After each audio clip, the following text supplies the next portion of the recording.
Here we go again. Good evening, everybody. When the Lord Jesus came, he spoke and taught to and taught his own. So what happened when he gathered 4,000 people? Or was it 5,000 people?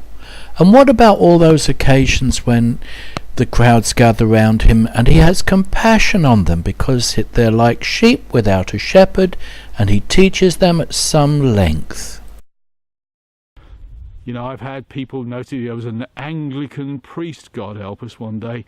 So despite what you say, it's nice to know that you have been speaking to some of my old friends and colleagues. God bless them. Decided he would take me to task about this. Oh, what about the Sermon on the Mount, as so called? Indeed. And ooh, what about the Sermon on the Plain? But actually, if you just read the text, Matthew 5 verse 1, you'll find he went up the hill to get away from the crowds. Well, it says that in various other places, but it certainly doesn't say that just there, does it? And when he was sat down at the top of the hill, his disciples gathered round him, and he taught them, saying, Blessed are the poor in spirit.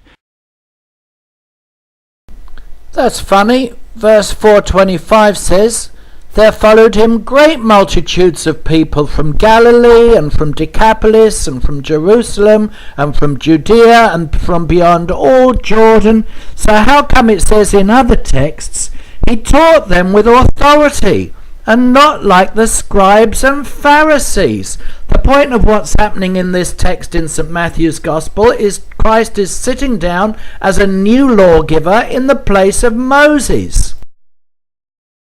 Now I'll give you a few moments to think about that more carefully.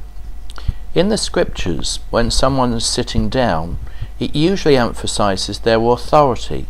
Look for example at Daniel 12, when the figure of the Son of Man comes and sits down literally in heaven alongside the Ancient of Days as God. Our God does not teach everyone. Our God only teaches us, his people. The only people to be privy to the things of God are us. This is the Gospel according to Lucas, and in particular it's the Gospel according to Lucas's personality problems. Let's counterbalance the Matthean text by looking at Luke's text on the Sermon on the Plain. He was not teaching everybody else. Okay then, let's just let the scriptures speak for themselves. Look at Luke's Gospel chapter 6 and verse 17.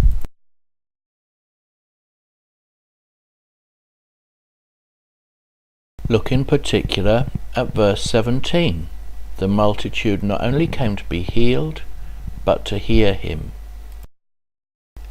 And then, just like in St. Matthew's Gospel, the Lord launches into another form of the teaching of the Beatitudes.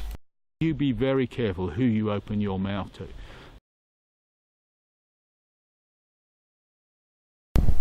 Lucas knows very well that what he's teaching here is not in accordance with the scriptures.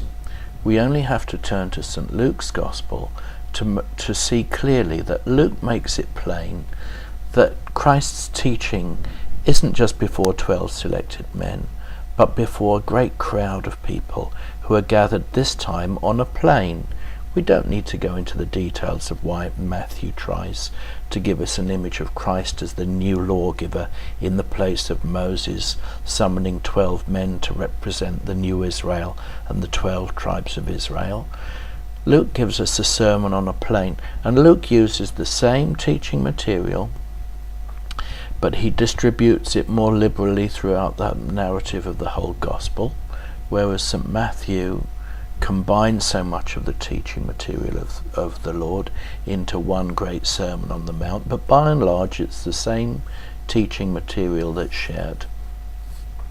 But Luke makes it very clear indeed, and Lucas knows this perfectly well, and he is being quite duplicitous.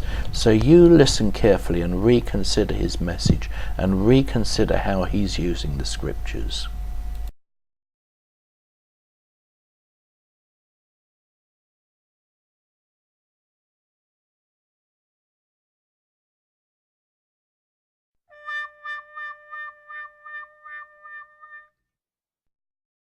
Hence, give not your that which is holy unto dogs, nor cast your pearls before swine.